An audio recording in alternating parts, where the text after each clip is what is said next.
Many a times patients come to me and they just want to know what can be done to their face in order to make it more youthful and rejuvenated. So in this video, I thought of discussing about this topic. Hi, I'm Dr. Ekta Mishra. I'm consultant cosmetic and plastic surgeon at GBR Hospital Indore. First of all, we should know what are the options available for facial rejuvenation. There are two main options available for facial rejuvenation. One is surgical and the other is non-surgical. As the name itself indicates, the non-surgical method is less invasive, like Botox, fillers and thread lifts. Whereas surgical procedures for facial rejuvenation includes the classical facelift procedure, can be combined with the neck lift also, and sometimes brow lift and blepharoplasty can also be combined with this procedure in order to make your face look more youthful and rejuvenated. So about the non-surgical facial rejuvenation is a very different topic, and I'll make another video related to this topic. But today I'm going to concentrate on the classical facelift procedure for facial rejuvenation. This procedure mainly addresses the mid-face, the lower face, and we can combine it with neck lift to address neck as well. So what do we do in this procedure?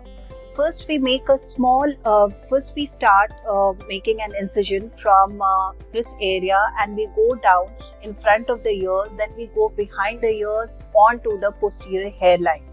Through this incision we try to reach the mid face, we dissect to the mid face and try to reach till this position. And it is not just the skin that we address. In the classical facelift, we usually pull up the internal deeper layer, that is the mask layer, and we try to pull it upwards and superiorly in order to lift your face. So what is addressed in this is your nasolabial fold, the marionette lines, that is the fold over the lower angle of the mouth, your jowls, that is the lower mandible, and then if you have a double chin, that can also be addressed, and a neck lift can also be done in the same procedure.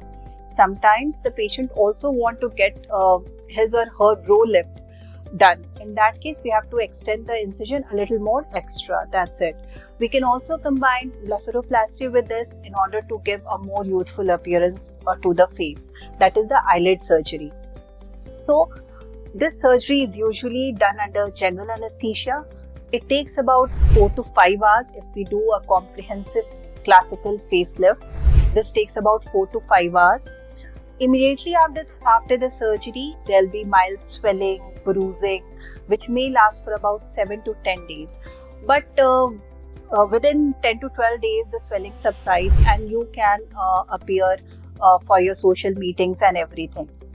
The patient is discharged just the day after the surgery, and he or she can resume his or her work. Daily routine work can be resumed the very next day. So but for the best result, you need to wait for 1 to 1.5 months to look your best after the surgery. In this surgery, the main concern about the patient is that, ma'am, when we tighten up the skin, will it look very artificial or something like that? So in that case, I want to say that it will give you a very natural appearance, because it is not just the skin that is tightened. It is the deeper facial tissue also which is tightened in this case. Some of the patients, they are also worried with the long scars. So let me tell you, in that case, that the scar, they will be hidden in the creases, and if you follow all the anti-scar measures, it will be hardly visible after 1 month. So you need not be worried about the scars. The results in case of classical facelift procedure is very much permanent. The patient, they also want to know how long will the result last. So let me tell you, it is more or less permanent. We cannot stop the gravity acting on your face, but yes, you can say it is more or less permanent and will last for a very longer time. With this procedure, very prominent folds on your nasolabial area, jowls, or you can say the neck folds, they all can be treated, and this gives you a very permanent and long-lasting effect. Will I can say most of the patient wants to know how much younger will I look with this procedure. So I can tell you that at least 10 to 15 years younger you'll look after you get this surgery done. So why not go for this surgery? Thank you.